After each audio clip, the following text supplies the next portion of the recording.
Good afternoon, students. So today is your business class through online. ऐसे ही जैसे आपकी अब तक आपने देखा आपके क्लास ग्रुप में 1 by 1 टीचर्स ने ऑनलाइन क्लास या वीडियोस अपलोड किया, तो ऐसे ही 1 डे 1 सब्जेक्ट आपका ऑनलाइन चलेगा. And today is your business class C1 and C2 both. Okay, so today we will discuss the principles of insurance, and before discussing the new topic we should know the background. Background means the meaning of insurance. As I have told you, there are several types of business services. Chapter number 4 is running. There are several types of business services: banking, insurance, communication, warehousing, transportation, है ना. There are several types of business services. So here we have the first, banking. In banking we have already covered the types of bank accounts, meaning of banking, the services provided by the banks to their customers, and digital payments and its modes, different modes. So banking we have completed. Next is insurance. Insurance आप सब ने सुना होगा, और अगर insurance policy नहीं लिया है तो उसके बारे में तो ज़रूर सुना होगा. और इंश्योरेंस की जैसे ही हम बात करते हैं तो सबके माइंड में एक ही बात आती है, that is LIC, life insurance corporation of India, है ना. तो LIC की बात आती है. लेकिन अब तक अगर हम पूछें आपसे तो शायद ही किसी को एक्सप्लेनेशन वे में पता हो कि what is the meaning of insurance. Insurance is a written agreement, और we can say written contract between the insured and the insurer, in which the insured will make a promise to pay a fixed amount of money regularly to the insurer, and in return insurer will make a promise that they will compensate the loss or the damage of a subject matter of insurance policy. ठीक, एक ऐसा written agreement, एक ऐसा written contract होता है जो insured और insurer के बीच में होता है, जिसमें इंश्योर्ड क्या कहता है कि हम आपको एक सर्टेन अमाउंट, एक फिक्स्ड अमाउंट रेगुलर पे करते रहेंगे. इन रिटर्न इंश्योरर का क्या प्रॉमिस होता है? इंश्योरर कहता है कि हम आपको मैच्योरिटी पे, मींस जैसे ही वो टाइम पीरियड, जो भी पॉलिसी का टाइम पीरियड है, क्योंकि आपको पता ही है अलग अलग पॉलिसी का अलग अलग टाइम पीरियड होता है, अलग अलग मैच्योरिटी डेट होती है. तो इंश्योरर कहता है कि हम आपसे ये प्रॉमिस करते हैं कि जैसे ही वो टाइम पीरियड, जैसे ही वो मैच्योरिटी का पीरियड आएगा, हम आपको आपका अमाउंट पॉलिसी का देंगे, कॉम्पनसेट करेंगे. Means at the time of maturity और at the time of loss या डैमेज. ज़रूरी नहीं है कि मैच्योरिटी पे ही दें. अगर प्रॉपर्टी या वो कोई भी सब्जेक्ट मैटर जो आपका जिस पे आपने इंश्योरेंस पॉलिसी लिया है, अगर वो डैमेज होती है, अगर लॉस होता है, तो कंपनी आपको कॉम्पनसेट करेगी. ठीक. अब बहुत सारे स्टूडेंट्स को इंश्योर्ड और इंश्योरर का मतलब पता तो होता है, लेकिन वो कंफ्यूज हो जाते हैं और एग्ज़ाम में इंश्योरर का इंश्योर्ड में, इंश्योर्ड का इंश्योरर में, ऐसे करके मतलब पूरा आंसर सही होने के बावजूद भी सिर्फ इंश्योर्ड और इंश्योरर की वजह से पूरा आंसर गलत हो जाता है. तो इसको माइंड सेट कर लीजिए.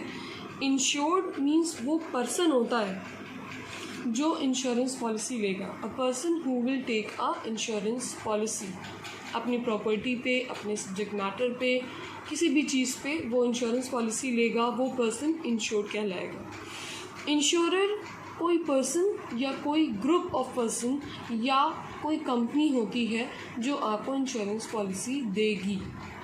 ठीक. तो in short words what we can say कि insured is a person who will take a insurance policy of their subject matter, and insurer is a group of person or a company who will give the insurance policy, or we can say कि insurance company. ठीक. अब इसमें आपने जब मैंने आपको definition अभी बताई तो उसमें मैंने एक लाइन डिफाइन किया कि fixed amount of money regularly, it is known as premium. आपको सबको पता है कि जब हम इंश्योरेंस पॉलिसी लेते हैं तो हमको सर्टेन अमाउंट रेगुलरली पे करना होता है, उसको हम प्रीमियम कहते हैं। और अलग अलग पॉलिसी की अलग अलग प्रीमियम अमाउंट होता है और वो फिक्स्ड होता है, कंपनी आपको फिक्स करके देगी, उसमें कम ज़्यादा कुछ नहीं होता। ठीक, जितना प्रीमियम हमने सेट करके दिया आपको रेगुलरली पे करना होगा अगर आपको कॉम्पनसेशन चाहिए कंपनी की तरफ से। तो नेक्स्ट एक और टर्मिनोलॉजी होती है, that is happening of an event.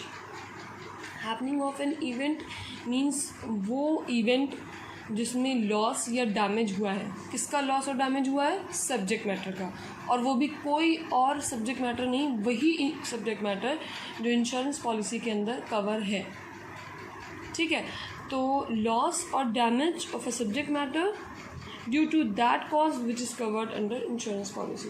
अब ज़रूरी नहीं है कि हमने, मान लीजिए हमने अपने हाउस के अगेंस्ट फायर इंश्योरेंस लिया, ठीक, घर डैमेज तो हुआ लेकिन फायर की वजह से नहीं, कहीं से पानी आ गया या फायर में भी हमें एक कॉज सेट करना होगा। मान लीजिए हमने अपने हाउस प्रॉपर्टी के अगेंस्ट फायर इंश्योरेंस लिया और उसमें कॉज लिखवाया कि due to the short circuit, अगर घर में आग लगेगी वो भी शॉर्ट सर्किट की वजह से, तो कंपनी हमको कॉम्पनसेट करेगी।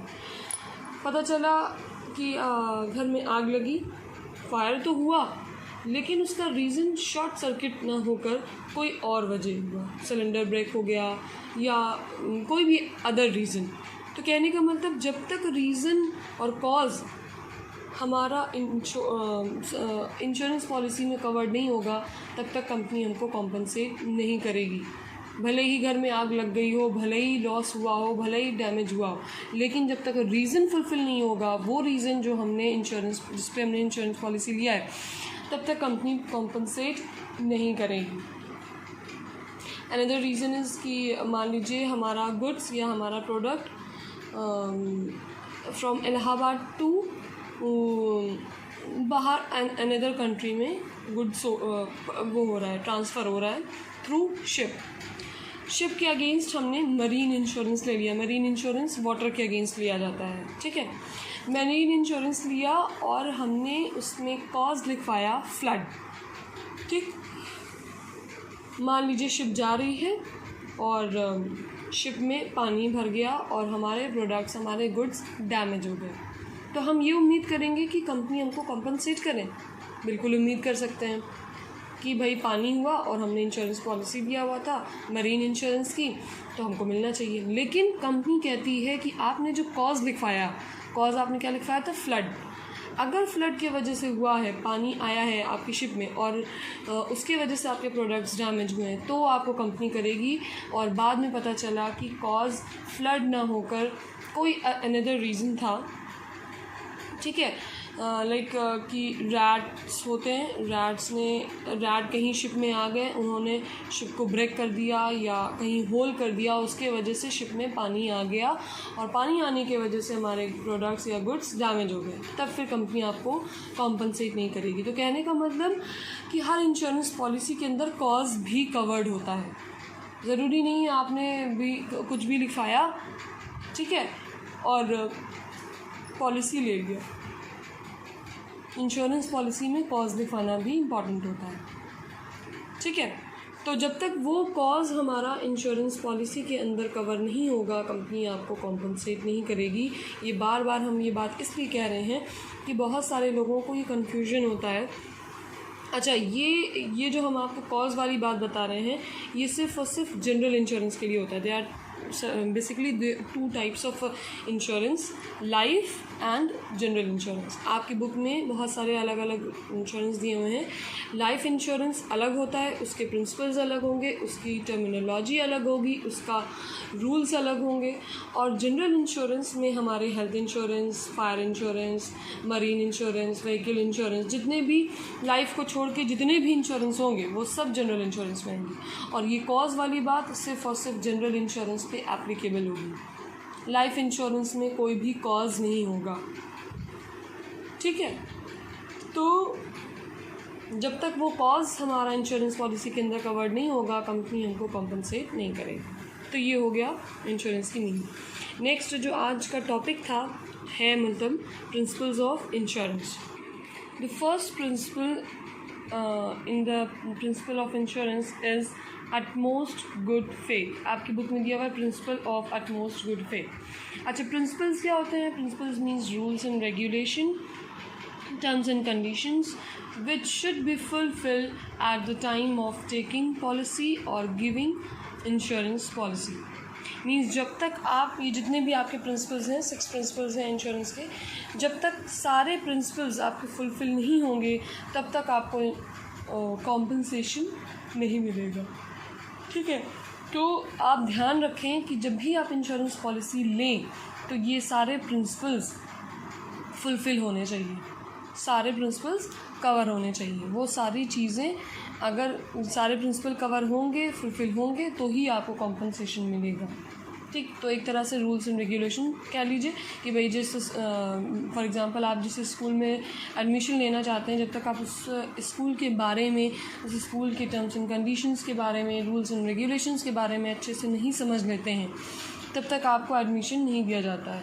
एडमिशन लेने से पहले आपका पहला रूल है कि आपको रजिस्ट्रेशन फॉर्म फिल करना होगा, और रजिस्ट्रेशन फॉर्म की इतनी फ़ीस है। आप चाहें कि फ़ीस कम हो जाए तो इट इज़ नॉट पॉसिबल। तो कहने का मतलब हर चीज़ की अपनी एक रूल्स एंड रेगुलेशंस होता है। वैसे ही इंश्योरेंस पॉलिसी को लेने से पहले आपको ये सारे प्रिंसिपल्स फुलफिल करने ही होंगे। तो the first principle is utmost good faith. Faith का मतलब तो सभी को पता है, ट्रस्ट है ना, अदर वर्ड्स में हम इसको ट्रस्ट कह सकते हैं। अब यहाँ पर ट्रस्ट किसके किसके बीच में होना चाहिए, ये प्रिंसिपल कहता है कि there should be a trust, there should be a good faith between the insured and the insurer. फिर से हम आपको बताना चाहेंगे, इंश्योर्ड वो पर्सन है जो पॉलिसी लेगा, इंश्योरर वो है जो पॉलिसी देगा, मतलब इंश्योरेंस कंपनी इंश्योरेंस पॉलिसी देगी। ठीक है, तो यहाँ ये प्रिंसिपल ये कहता है कि इंश्योर्ड और इंश्योरर के बीच में एक ट्रस्ट होना चाहिए। जो पॉलिसी ले रहा है और जो पॉलिसी दे रहा है, उन दोनों के बीच में गुड फेथ और ट्रस्ट होना चाहिए। जैसे हम किसी जनरल स्टोर पे गए और हमने सामान लिया, हमें सामान लेना है, तो शॉपकीपर और कस्टमर या प्रोड्यूसर और कस्टमर के बीच में भी ट्रस्ट होना ज़रूरी है। वहाँ पर भी ट्रस्ट होता है। कैसा ट्रस्ट होगा? कस्टमर के अंदर ट्रस्ट होना चाहिए कि हम जो भी प्रोडक्ट लेंगे, जो भी गुड्स लेंगे, उसका मनी पे करेंगे, उसका जो भी एक्चुअल अमाउंट है, MRP है, उसको हमें उसे पे करना है। ये है ट्रस्ट। ठीक, जो भी हम मनी पे करें वो लीगल हो, इलीगल ना हो। ठीक है, ना ही जिसे वो बोलते हैं ना नकली नोट, ये चीज़ नहीं होना चाहिए। तो कस्टमर को गुड्स या प्रोडक्ट्स जो भी उसको ख़रीदना है, उसका लीगल मनी या एक्चुअल मनी पे करना होगा। दूसरी तरफ प्रोड्यूसर या शॉपकीपर, उसका क्या है? उसकी रिस्पॉन्सिबिलिटी ये है कि जो भी प्रोडक्ट वो कस्टमर को दे रहा है वो गुड क्वालिटी का होना चाहिए, फ़ीचर्स उसके अच्छे होने चाहिए, क्योंकि कस्टमर अगर उसके पास सामान लेने आया है तो जाहिर है कोई ना कोई उसकी डिमांड, कोई ना कोई उसकी नीड होगी, तो शॉपकीपर को चाहिए कि उसकी नीड को वो फुलफ़िल करे। वैसे ही यहाँ पर इंश्योर्ड और इंश्योरर होते हैं, इन दोनों के बीच ट्रस्ट और फेथ होना चाहिए। कैसा ट्रस्ट? इंश्योर्ड जिस भी सब्जेक्ट मैटर पे इंश्योरेंस पॉलिसी ले रहा है, उस सब्जेक्ट मैटर से रिलेटेड जितनी भी इंफॉर्मेशन है, जो भी फैक्ट्स हैं, जो भी इंफॉर्मेशन है, उन सब को इंश्योरर को डिस्क्लोज़ करना चाहिए। ठीक, दूसरी तरफ इंश्योरर का क्या है? इंश्योरर का कैसे ट्रस्ट होगा या क्या रिस्पॉन्सिबिलिटी है? इंश्योरर को ये चाहिए कि जो भी इंश्योरेंस पॉलिसी कस्टमर ले रहा है या लेने जा रहा है, उस पॉलिसी से रिलेटेड सारी बातों को वो डिस्क्लोज़ करे। मतलब ये पॉलिसी की प्रीमियम क्या है, किस रूल्स एंड रेगुलेशन पे आपको कॉम्पनसेशन मिलेगा, कितना इसका टाइम पीरियड है, कोई भी बातें पॉलिसी से रिलेटेड उसको नहीं छुपानी है। ठीक, तो इंश्योर्ड को की रिस्पॉन्सिबिलिटी है, ये ट्रस्ट होना चाहिए कि जो भी हम जिस प्रॉपर्टी के अगेंस्ट या जो भी सब्जेक्ट मैटर के अगेंस्ट हम पॉलिसी ले रहे हैं उससे रिलेटेड कोई भी बात हमें छुपानी नहीं है। इसके आगे ये प्रिंसिपल ये कहता है कि अगर इंश्योर्ड ने कोई भी मटेरियल फैक्ट हाइड किया, कोई भी मटेरियल फैक्ट मतलब आपके घर का कोई भी सामान नहीं, सिर्फ वो प्रॉपर्टी जिस पे आपने इंश्योरेंस पॉलिसी लिया है, वो सब्जेक्ट मैटर के अगेंस्ट आपने कोई भी मटेरियल फैक्ट हाइड किया और बाद में पता चला कि लॉस हुआ, लॉस या डैमेज वो भी उसी कॉज की वजह से, तो कंपनी आपको कॉम्पनसेट नहीं करेगी। फॉर एग्ज़ाम्पल आपकी बुक में भी ये दिया हुआ है कि अगर किसी पर्सन ने लाइफ इंश्योरेंस पॉलिसी लिया और वो पर्सन ऑलरेडी हार्ट पेशेंट है और उसने ये जो मेन फैक्ट था हार्ट पेशेंट वाली उसने हाइड कर लिया, उसने इंश्योरेंस कंपनी को नहीं बताया और बाद में पता चला कि उसकी पॉलिसी लेने के आफ्टर 6 मंथ्स ही वो एक्सपायर हो गया, उसकी डेथ हो गई। डेथ का रीज़न पता चला कि उसको हार्ट अटैक आने से उसकी डेथ हो गई थी। कंपनी को पता चला कि कंपनी ने इंश्योर्ड ने ये हार्ट अटैक वाली बात छुपाई थी, ठीक है, तो कंपनी हो सकता है कॉम्पनसेशन ना दे, ठीक। तो ये होता है अटमोस्ट गुड फेथ। ये सारी चीज़ें कोई भी मतलब मटेरियल फैक्ट उसको हाइड नहीं करना है। सब्जेक्ट मैटर जिस पे भी आप पॉलिसी लेने जाना है उससे रिलेटेड जो भी बातें हैं, जो भी फैक्ट्स हैं, जो भी इंफॉर्मेशन है, सब आपको डिस्क्लोज़ करना होगा इंश्योरर को। तो ये है utmost good faith. Second is insurable interest. Okay, तो next is principle of insurable interest. यहाँ शॉर्ट में मैंने लिख दिया इंश्योरेबल इंटरेस्ट। इट मीन्स कि principle of insurable interest, it is the second principle of insurance. Okay, the first हमने discuss किया utmost good faith. इसमें एक और चीज़ आप नोट कर लीजिए कि अटमोस्ट गुड फेथ ये ऐसा प्रिंसिपल है जो लाइफ इंश्योरेंस के केस में और जनरल इंश्योरेंस मीन्स सारे जितने भी इंश्योरेंस हैं हमारे टाइप्स ऑफ इंश्योरेंस उन सब पे ये प्रिंसिपल एप्लीकेबल होगा, क्योंकि आगे कुछ हम ऐसे प्रिंसिपल भी पढ़ने वाले हैं जो लाइफ इंश्योरेंस में एप्लीकेबल होंगे और कुछ ऐसे प्रिंसिपल हैं जो लाइफ इंश्योरेंस के केस में एप्लीकेबल नहीं भी होंगे। तो ये जो फर्स्ट प्रिंसिपल हमने आपको बताया एटमोस्ट गुड फेथ, ये ऑल टाइप्स ऑफ इंश्योरेंस में एप्लीकेबल होगा। Okay, second is insurable interest. Insurable interest, जब हम इंटरेस्ट की बात करते हैं कि हम लोग कहते हैं नहीं हमें इसमें इंटरेस्ट है, वो कहते हैं हमारे इसमें इंटरेस्ट नहीं है। इंश्योरेंस पॉलिसी की जब हम बात करेंगे तो उसमें ये वर्ड ऐड हो जाता है इंश्योरेबल। इंश्योरेबल इंटरेस्ट वो इंटरेस्ट होता है जिसके लिए हम सब्जेक्ट मैटर के अगेंस्ट इंश्योरेंस पॉलिसी ले रहे हैं। मतलब हमारा कुछ ना कुछ इंटरेस्ट होगा प्रॉपर्टी पे, हमारी प्रॉपर्टी पे, लाइफ पे, तभी तो हम उसमें वो ले रहे हैं, इंश्योरेंस पॉलिसी ले रहे हैं, ठीक है। अब इंश्योरेबल इंटरेस्ट डिपेंड करता है किस प्रॉपर्टी पे होगा और किस पे नहीं होगा। तो एक चीज़ आप सिर्फ माइंड में सेट करके ये चलिए कि इंश्योरेबल इंटरेस्ट हमारे उसी सब्जेक्ट मैटर पे या उसी प्रॉपर्टी पे होगा जिस पे हमारी ओनरशिप होती है। कभी किसी को सुना है कि हमारे पड़ोसी हैं या हमारे नेबर हैं और इनकी प्रॉपर्टी के अगेंस्ट हमने इंश्योरेंस पॉलिसी ले लिया? नहीं, लोग अपनी ही प्रॉपर्टी पे, अपने ही सब्जेक्ट मैटर पे, अपनी ही किसी चीज़ पे, अपने ही प्रोडक्ट के अगेंस्ट इंश्योरेंस पॉलिसी लेते हैं। क्यों? क्योंकि उसमें हमारा इंश्योरेबल इंटरेस्ट है। और इंश्योरेबल इंटरेस्ट कैसे है? क्योंकि हमारी उस पर ओनरशिप है, वो हमारी है, हम उसके ओनर हैं। कोई भी property like land, house, car, any product जिसकी ओनरशिप हमारे हाथ में होगी उसी का इंश्योरेबल इंटरेस्ट हमारे पास होगा और उसी के अगेंस्ट हम इंश्योरेंस पॉलिसी लेंगे, ठीक। तो इंश्योरेबल इंटरेस्ट उसी प्रॉपर्टी पे होता है जिसमें आपकी ओनरशिप होगी। कोई भी ऐसा घर जो आपके नाम पे है, आप उसकी फ़िक्र करेंगे। क्यों करेंगे? क्योंकि वो आपके नाम पे है। अगर उसे वो डैमेज हुई तो आपको लॉस हो सकता है। कार है, हम उसे भाई टाइम टू टाइम उसकी सर्विसिंग करवाते हैं, हम उसको वॉश करवाते हैं, हम उसका इतना ख्याल रखते हैं, कवर करते हैं उसको हर चीज़ से। क्यों करते हैं? क्योंकि वो हमारी है, हम पड़ोसी की किसी की चीज़ पे नहीं करेंगे, ठीक है। क्योंकि वो कार, वो प्रॉपर्टी हमारी है, उसकी ओनरशिप हमारे पास है, वो डैमेज होगी तो हमें लॉस होगा, ठीक है। तो इसी वजह से हम हमारी ओनरशिप